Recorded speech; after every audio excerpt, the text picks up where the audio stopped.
That was a bear. So I was going to do this part earlier today, but I was doing this instead.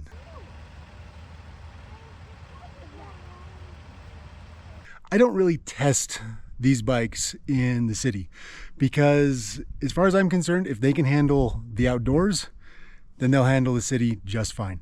So let me introduce you to the Lacros Thunder. This is going to be one of your more introductory e-bike models, and I'm here to see if it can stand up to the Wild Spaces gauntlet. Power up. We'll start with pedal assist 1. But just a reminder, this is a cadence sensor, not a torque sensor. You have limited control over how fast it goes. This is a pretty good climb. Not getting a whole lot of help from pedal assist 1. Oh boy. That makes a difference though. Hill was just too steep for pedal assist 1. Pedal assist 3 is definitely a better match for this hill. But for now, seems like it's a capable bike for this climb. As you can see, you have front suspension, you have back suspension, and that's really nice to see on an affordable e-bike. Now, a couple of things. You do have some adjustment up front. The rear shock says it's rated for 850 pounds. I don't weigh that much, so hopefully I don't break it. No adjustments though. You get what you get. Let's go ahead and increase pedal assist 4. Oh yeah, really responsive. I felt it immediately. How jealous are you right now? So we're gonna watch this energy bar here because this bike was fully charged, or the battery was fully charged before I began this test. Pretty good hill here, so I think I'm gonna try a throttle test. We're gonna go ahead and stop. Not me pedaling, this is just throttle. Let's see how the bike does.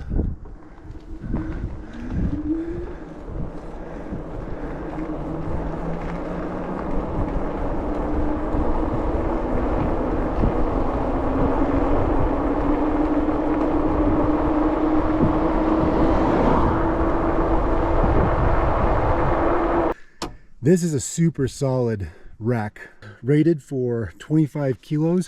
So that's gonna be over 50 pounds. You can put a lot of stuff on that. Have your charging port, have the nice Lacrosse lettering, a 1000 watt motor. So in theory, it should have a good amount of power to it. For safety features, you're gonna have your back light and your front light. Now, this is not adjustable, so you can't tilt it up and down. It is kind of what it is. You got nice 4-inch fat tires. Those are going to be really nice in some of the rougher trails. This is not the fault of Lacrosse. This is my bad. I have a really crappy bike rack and it is totally responsible for that. However, Lacrosse went ahead and included a patch kit so you can actually paint over some of this.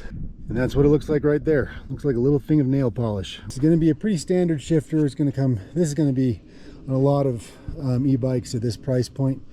Over here you have your controls and then a bell, and I gotta tell you, that is kind of worthless.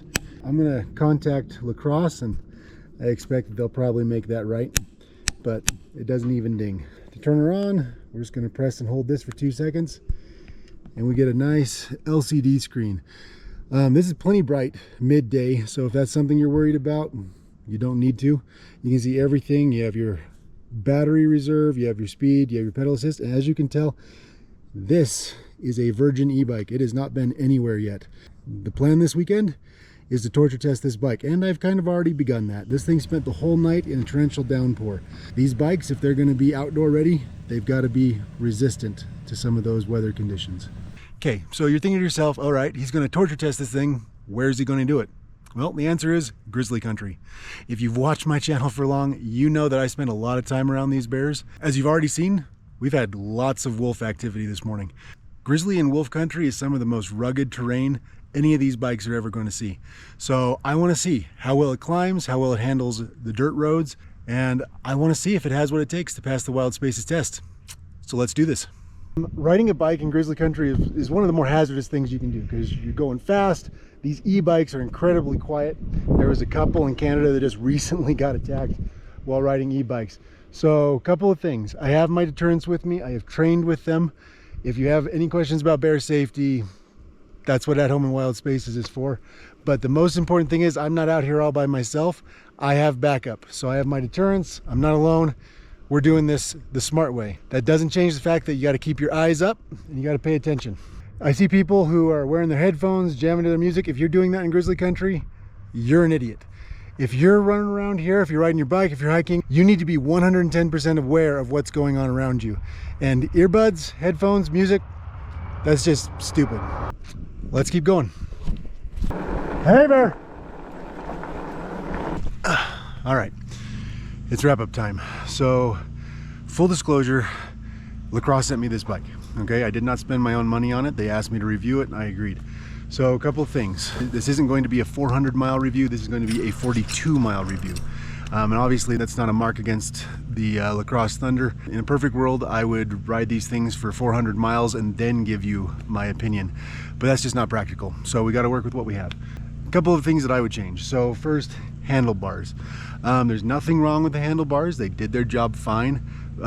For rough roads, for off-road travel, it would be better if they were a little bit wider, give you a little bit more of a broader base to control where that front wheel is going to go. So something to consider. Again, it's not a knock against the bike, that's just for my use. I would like some wider handlebars. So the other thing that I would bring up, which again is not really a con, is that I've learned that on off-road trails, steep terrain, rocky terrain, cadence sensors just have their limitations, okay? You need to go in with your eyes open and expecting that. It's a non-intuitive way of kind of interacting with the bike. Your legs are your input, and the amount of effort you're putting in is what you expect to dictate how far and how fast the bike is going to go.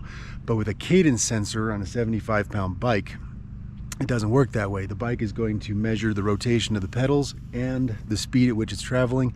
This is a class 2 e-bike, so it has to cut off pedal assist at 28 miles per hour. So if you're going downhill and you're at or above 28 miles an hour and then you switch into an uphill and you want to try and maintain that momentum, you're going to lose a lot of it because the bike cannot give you any assistance if you're over 28 miles an hour.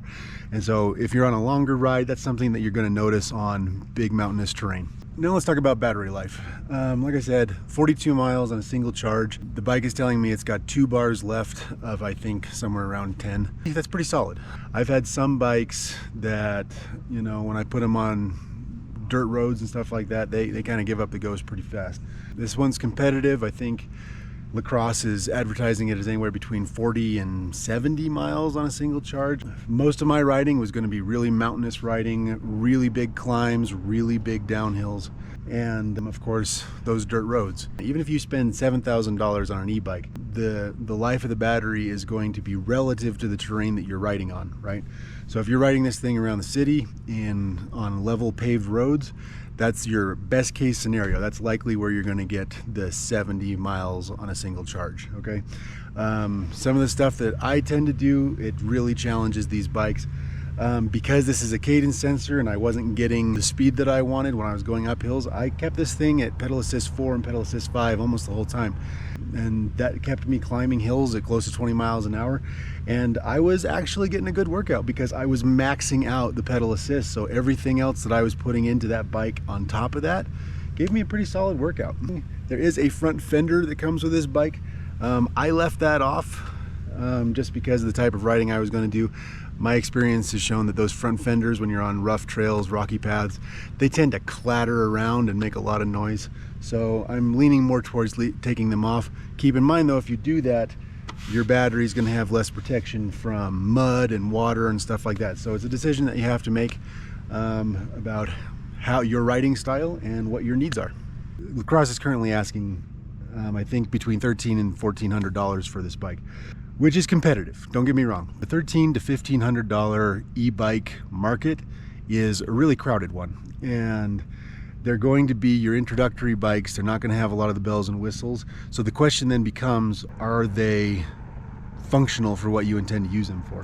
And the answer for the Lacros Thunder is yes. I really didn't have any problems with it. As far as hill climbing goes, and I really put this thing to the test, it did fine. It actually is one of the better hill climbers of the introductory bike models that I've tested. for what it is. I mean, you're going to have introductory parts for the derailleur, for the shifters, for the shocks, and of course you're going to have that cadence sensor. But if you're going to want to step up to something like a torque sensor with some of the more premium components, you're going to pay a lot more for it, easily 2 times as much as you're going to pay for this bike. This is a very capable bike. I had a good time riding it. Again, it's been 40 miles, dirt, roads, hills, mountains. It's handled everything that I've thrown at it. If you just understand kind of the limitations of that cadence sensor, it's a fine bike. I really enjoyed it. So is it the right bike for you? I don't know. Let me know in the comments, and I'll catch you in the next one.